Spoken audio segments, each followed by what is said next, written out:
Pada video kali ini, kita akan mempelajari tentang makna Proklamasi Kemerdekaan Indonesia. Proklamasi. Kami bangsa Indonesia. Dengan ini menyatakan kemerdekaan Indonesia. Hal-hal yang mengenai pemindahan kekuasaan dan lain-lain diselenggarakan dengan cara seksama dan dalam tempo yang sesingkat-singkatnya.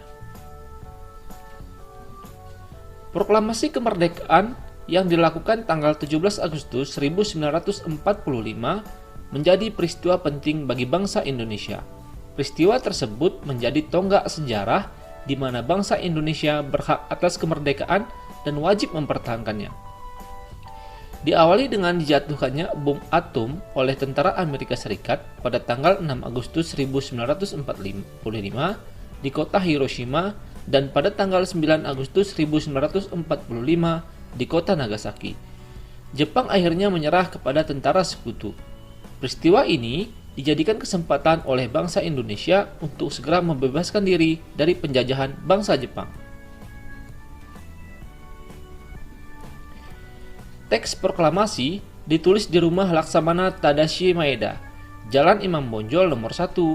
Para penyusun teks proklamasi adalah Insinyur Soekarno, Dr. Andes Muhammad Hatta, dan Mr. Ahmad Subarjo. Konsep teks proklamasi ditulis oleh Insinyur Soekarno. Saat itu hadir pula B.M. Diah, Sayuti Melik, Sukarni, dan Sudiro. Sukarni yang mengusulkan agar yang menandatangani teks proklamasi itu adalah Insinyur Soekarno dan Dr. Andes Muhammad Hatta atas nama bangsa Indonesia. Teks proklamasi diketik oleh Sayuti Melik. Pagi harinya, 17 Agustus 1945, di kediaman Soekarno, Jalan Pegangsaan Timur nomor 56, telah hadir antara lain Suwirjo, Wilopo, Gapar Pringgodigdo, Tabrani, dan Trimurti. Acara dimulai pada pukul 10 dengan pembacaan proklamasi oleh Soekarno dan disambut pidato singkat tanpa teks. Kemudian, bendera merah putih yang telah dijahit oleh Ibu Fatmawati dikibarkan. Makna proklamasi kemerdekaan bagi bangsa Indonesia. 1. Sebagai puncak perjuangan bangsa Indonesia. Bangsa Indonesia telah dijajah selama bertahun-tahun oleh negara-negara Eropa sampai Jepang. Penduduk dengan latar belakang yang berbeda bersatu untuk melawan penjajah. Proklamasi kemerdekaan merupakan hasil dari perjuangan para pahlawan. 2. Pengakuan kepada dunia luar.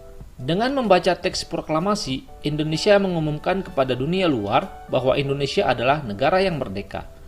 Pengakuan ini de facto diikuti oleh pengakuan dari negara lain de jure. 3. Menaikkan martabat bangsa. Pembacaan teks proklamasi memberikan pesan kepada negara lain bahwa Indonesia adalah negara yang bebas dari penjajahan, negara yang memiliki martabat, dan negara yang mandiri. 4. Perjuangan sebagai negara baru.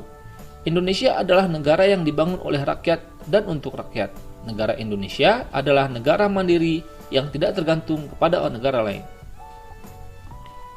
5. Tonggak sejarah negara Indonesia. Pembacaan teks proklamasi merupakan awal dari masa kemerdekaan Indonesia yang terbebas dari belenggu penjajahan.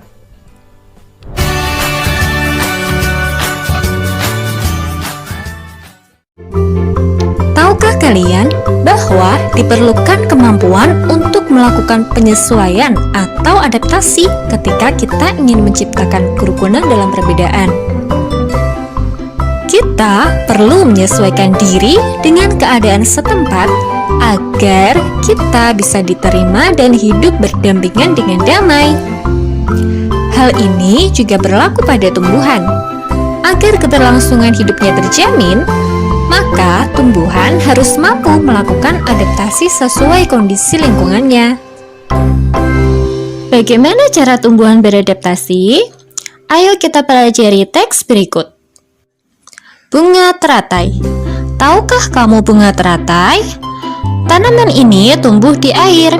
Agar dapat menyesuaikan diri, tanaman ini memiliki akar di bawah air. Tangkai daunnya tumbuh menjalar sehingga daun teratai dapat mengapung di air. Daun teratai bundar dan lebar. Fungsinya adalah agar daun dapat menyerap cahaya matahari sebanyak-banyaknya. Hal ini akan berdampak saat penguapan air dan berfotosintesis. Daun teratai memiliki larutan yang bermanfaat sebagai pembersih daun. Teratai memiliki batang dengan rongga di dalamnya. Rongga ini berfungsi untuk membawa oksigen ke batang dan akar. Meskipun akar berada di dalam air, akar masih tetap dapat bernafas.